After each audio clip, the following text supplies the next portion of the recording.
If you've ever been in an important meeting and you think, wow, I forget everything, I don't know what to work on next, then in this video I'm going to teach you how to actually do notes in a way that it's very, very easy to remember, and then also memorize them if you would like to do that as well. So let's get to it.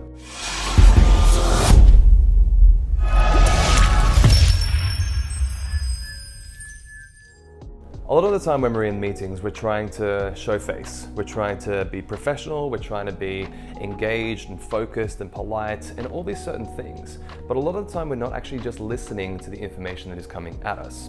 So the first step that we want to do is clear our entire mind of what we're trying to think about, who we're trying to impress, who we're trying to be.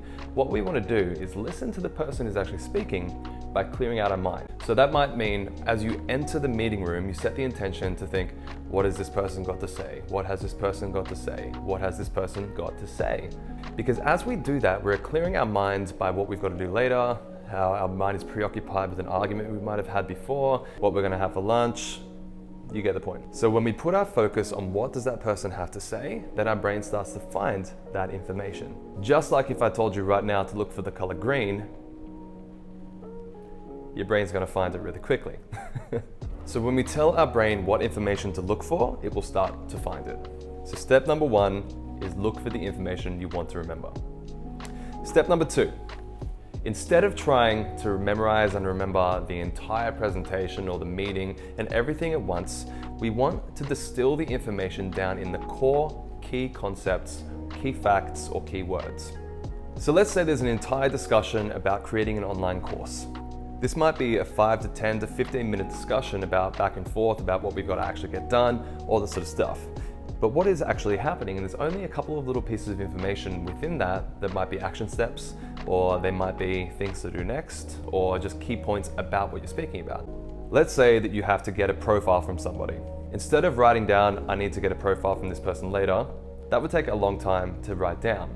Instead, you can just write down profile or profile Josh, because that distills the information into really small and quick little things that we can just write down real quick, so we don't need to spend a lot of time focused on writing. We can focus on what they are speaking about. Now, next we want to ask them questions and summarize what they have said.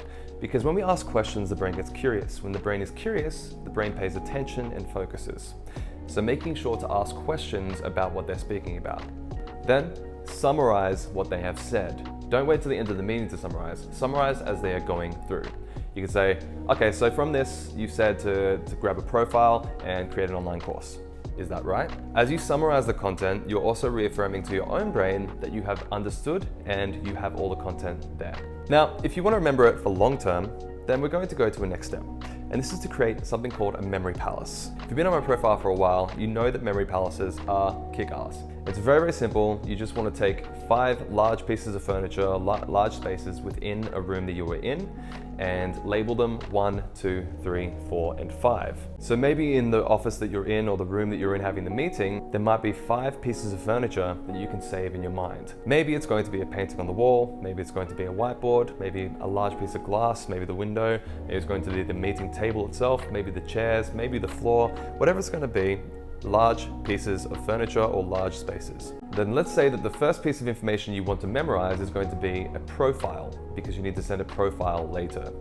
Well, then what does a profile look like in your mind? For me, a profile is like a Facebook profile, and I can see Facebook in the profile on the window over here.